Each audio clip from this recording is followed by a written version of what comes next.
survive what they put them through. Today, 10 distilleries right here in Kentucky make 95% of all the bourbon in the world. And Tim, we're going to be focusing on this little fella right here, OFC. And as you can see, 1786. So we've been making hooch around here for quite a while. All right. So one of the key products that came out of this location was prompted by E.H. Taylor. So, and that's the name OFC. So he gave it that name at that period. It had been founded by a couple of brothers, Willis and Hancock Lee. And most people don't realize the little settlement that was formed here was called Leestown. 1,000 people worked around here, hence the road to Lexington, Kentucky, Leestown Road. It all started right here at Buffalo Trace Distillery. So in 1992, the distillery is purchased, and the first release of the new Buffalo Trace product was named after the buffalo who actually roamed through this area. And we released that in 1999, the beginning of 2000. But let's do this. Let's go back. Let's go back in time. Let's crank it back and talk about the days and the way hooch used to be made and what was so special about it. Where we're about to go, Tim, very few people have ever gone before. So this is the vault. If you come to Buffalo Trace Distillery, there are people that stand right here and they drool. You have to wipe down the bars every now and then. And they look inside and they say, oh man, look at that. So we'll go inside. We're going to kind of pan around a little bit, and then we're going to pick up a couple of our favorites, and we're going to talk a little bit about the history of those particular products. So we're going to focus today on OFC and Old Charter and how they came to be. Great. Now, we have to do something here. In order for me to go in here, I'm going to have to shut off the alarm. Okay. And I'm going to have to unlock this thing. So give me a moment All right. to do that. We'll come over here. Check this whiskey vault out.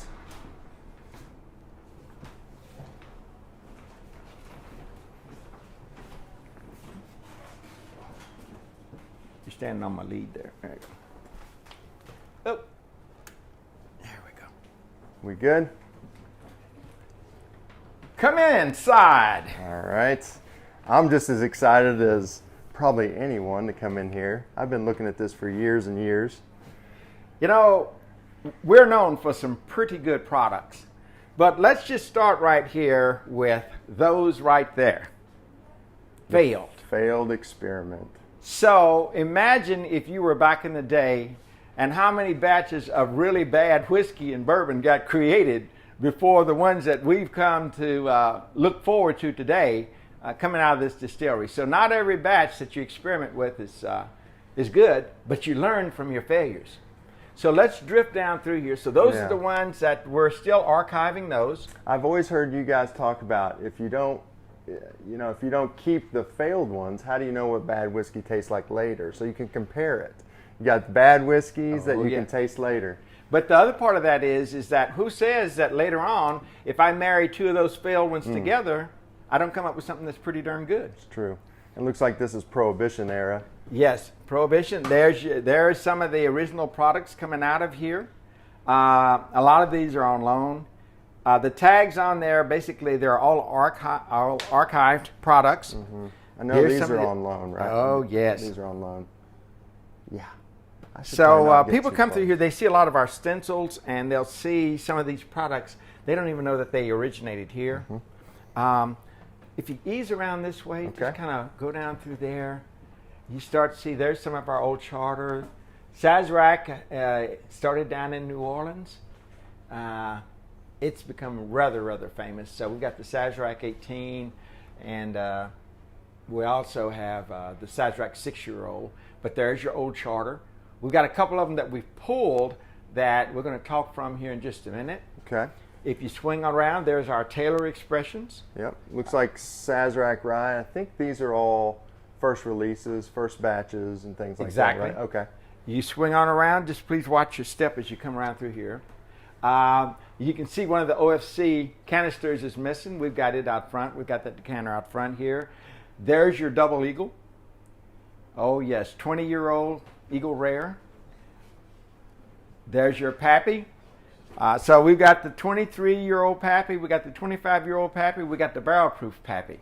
And the one there, the decanter with the wooden case around it, that's actually made from the barrel that the whiskey came out of. That's really cool.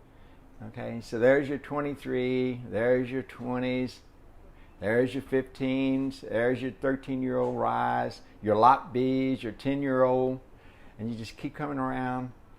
And there's Blanton's. Yeah, Blanton's is in here too. Yeah. Looks like some first releases of Buffalo Trace. Yeah. So what you do is you don't, when you're doing a small batch bourbon, you don't compare it to the most recent release. You go all the way back to the beginning, Tim. Yeah. And you compare this release to your archived batches, and it's to make sure the taste profile of the products that we're creating are not drifting over time. Right. So look at that. You get down, there's your Wellers. There's Look some of your original Wellers. Yeah, some old Those old Wellers. Dusties. What do they call them? The old Dusties? Old Dusties, for sure. You know, these are the ones you only bring out with people you like. You know, if I don't like you, you won't even see these coming out of my vault. Now, there's the single oak. That is a good segue into where we're heading next. Okay. There's your Stag. Oh, yeah. Okay, that's your My Stag favorite. Junior there. But Stag goes back in time. So a lot of people just remember Stag from when we started doing the Stag Antique. Yeah, and then we did the Stag Junior. But Stag, remember, one of the original names for the distillery was the Stag Distillery. It's a beautiful bottle. Yeah. So shelf presentation has always been a part of the products coming out of here. And E.H. Taylor established that back in the 1800s. Yeah, I just can't. Look at the glass on that old George C. Stagg bottle. I think those are from 40s through the 60s, I believe. Yes. Okay.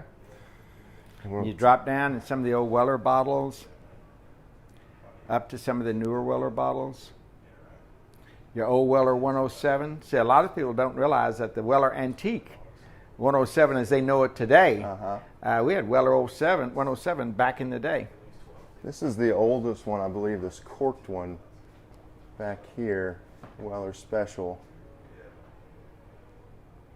That is really neat, Freddie. So it's a good segue into what we're getting ready to talk about, because it's not about making a good batch of bourbon, Tim. What is important is being consistent with those products that you make. And that's what Buffalo Trace is all about. So remember, the motto of the distillery, as we look at these old bottles, is only 4 words. Honor tradition, embrace change. So we're going to start off by talking about a little bit about Old Charter. Okay. So let's go from yesterday to tomorrow. I'm going to have to break away for a moment. Okay. These are the ones we're going to talk about, but right. I need to turn the alarm back on and shut it back down here real quick. All right. Yeah, I can't wait to get into these.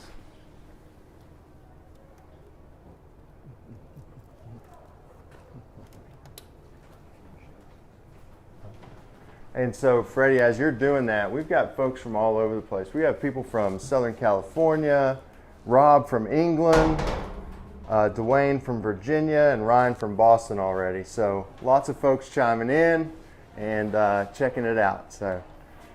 So, Old Charter. Okay. Maybe we should call it Very Old Charter. So it goes back to the 1800s. So a lot of people know about it. They remember probably the Old Charter 8-year-old. But Old Charter actually goes back to the 1870s. Wow. So these bottles in the middle here represent a cool point in history.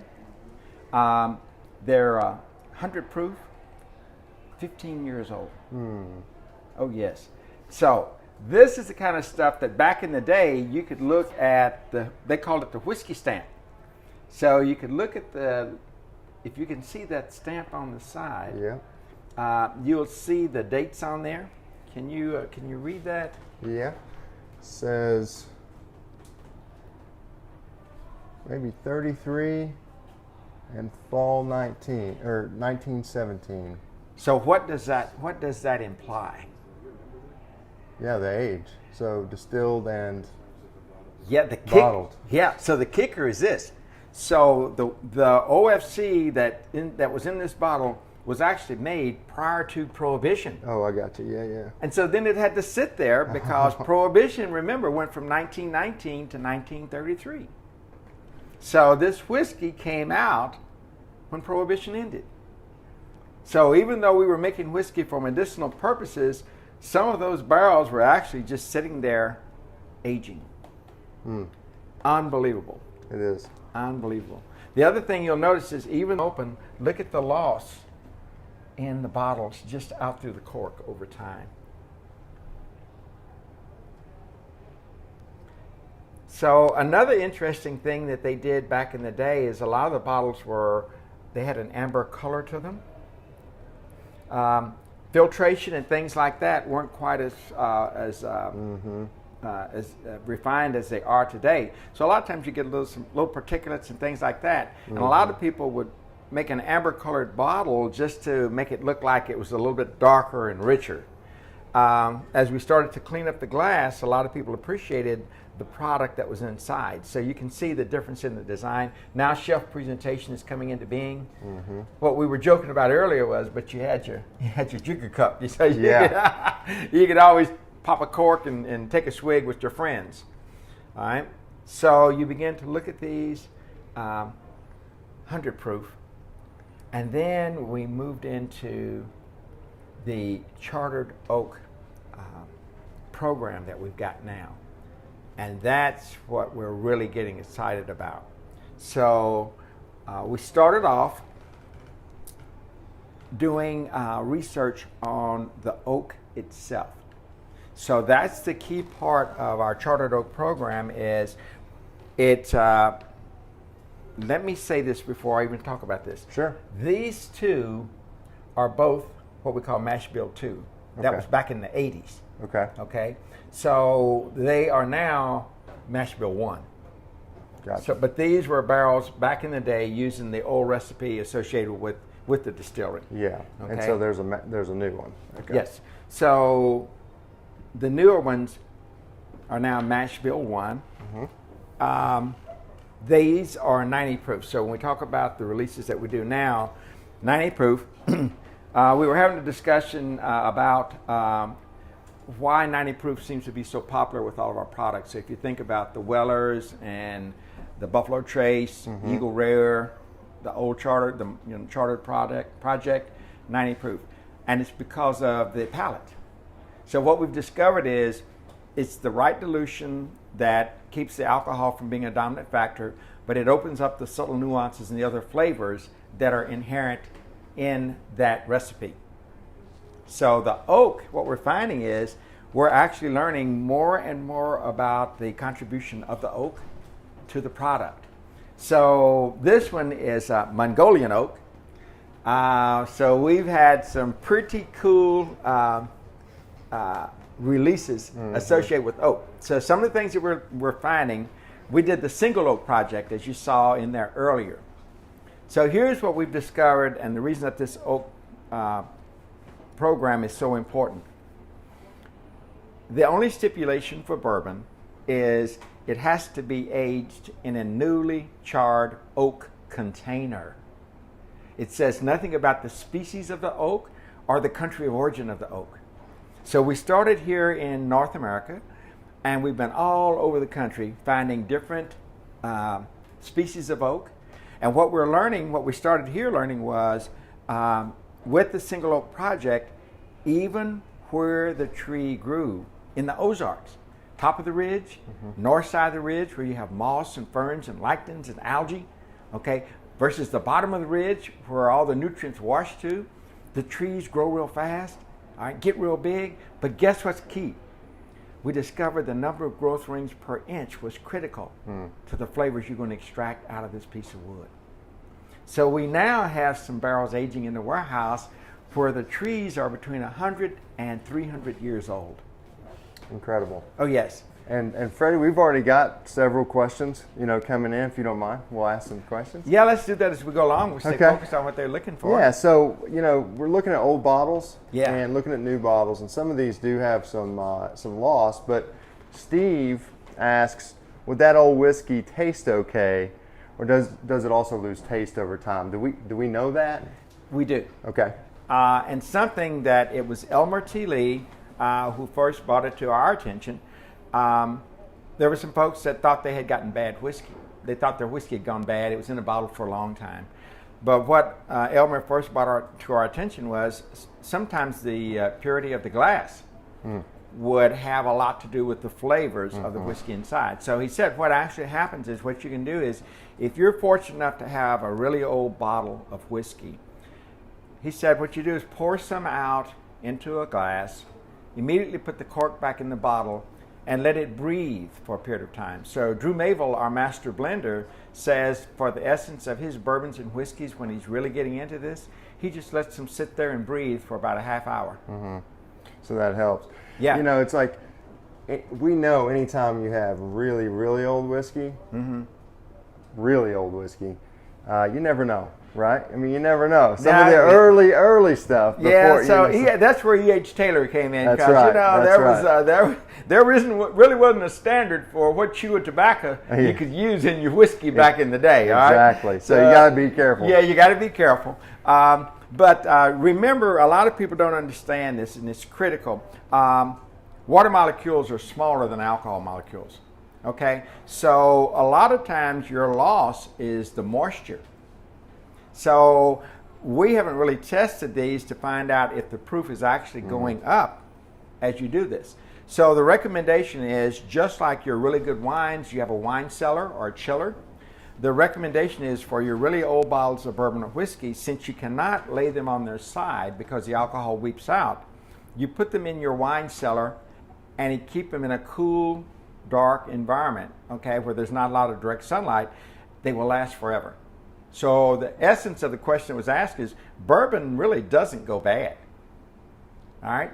But when you get down really, really low, it'll start to oxidize on you. So that's when you want to just get with a friend and drink it up, okay? But just remember, like this, in a nice, cool area, you're good to go. Well, speaking of friends, we do have an interesting question. Don't mean to put you on the spot, but Jason Cook asked, if you could bring 3 friends and have a pour from any bottle in the vault, which bottle would you pick? Is there a bottle in there that you could crack and you're like, okay, best friends and Tim, what are we going to drink? Oh, that's tough. It's a tough one. That's tough. You think about it. Yeah, because I might have to taste 2 or 3 of them before I decided this is the one that we need to go with, right? That's fair. That's but fair. From a sentimental standpoint, the closest that we've been able to replicate the products that they've made here years ago, it would be my Stag Antique. Okay? That would be my favorite. That would be capture the essence of all of this, whether it was a mash bill 1 or a mash bill 2, but that age, barrel proof, and that 15-year vintage, remember, 15 years. Yeah. So there's something about this 12 to 15-year period for these older products sitting in the ground levels of a warehouse that make them taste so good. Sure. Yeah, that's a great answer. My favorite as well. We got one more, if you don't mind, Freddie. Do we know what the oldest vault or oldest bottle in the vault is? Tim asks in there. Do we know which one? Or do you know? If not, I know there's a couple old ones. I do not know, but I'm like that wizard that has a source. Yeah, exactly. And so I'm going to go to my source drawer and I want to see if we can get that answer real quick for Tim. Okay. So that answer would be. Do we know which? It'd be one of the old charters.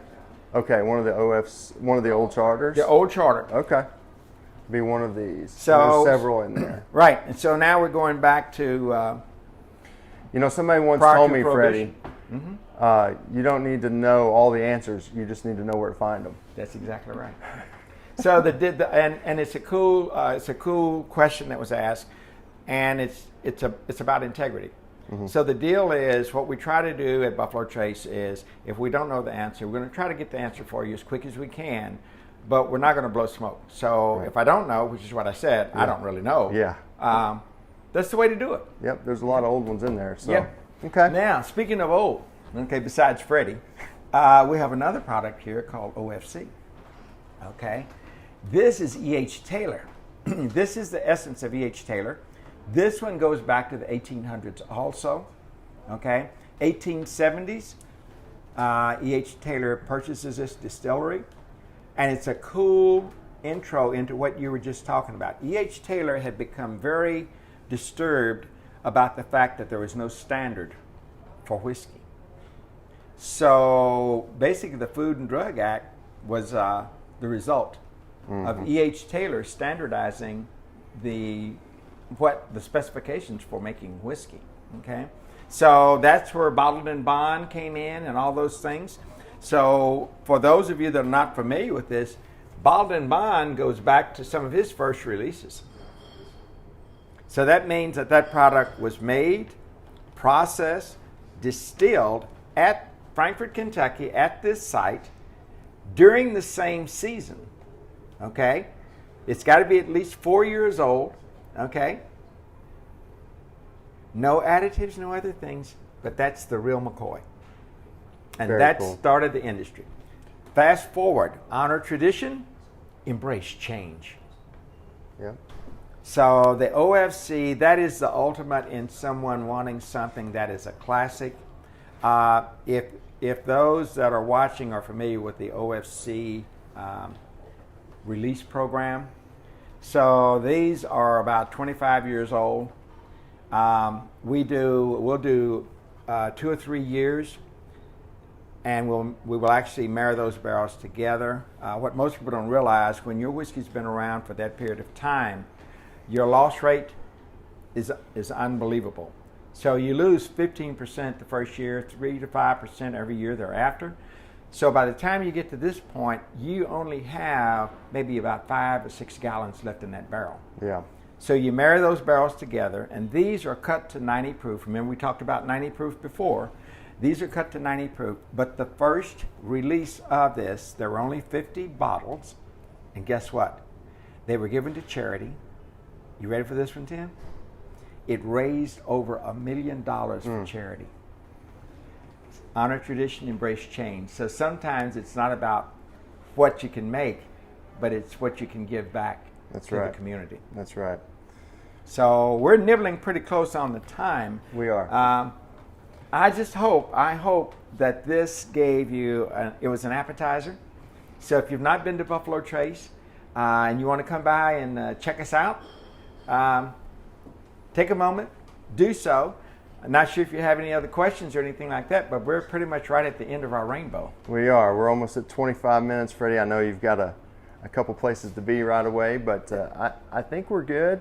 We've got a lot of people chiming in and from all over the country and different parts of the world. So thank you so much, Freddie Johnson. Thank you very much for spending time, and thank my special sorcerer who is handling all those with all these bottles with rubber gloves. You notice I haven't touched these bottles, right? I was going to say, I wanted to turn them around a few times and I forgot. We can't handle these ourselves. No, we They can't don't trust handle me and Freddie with these bottles.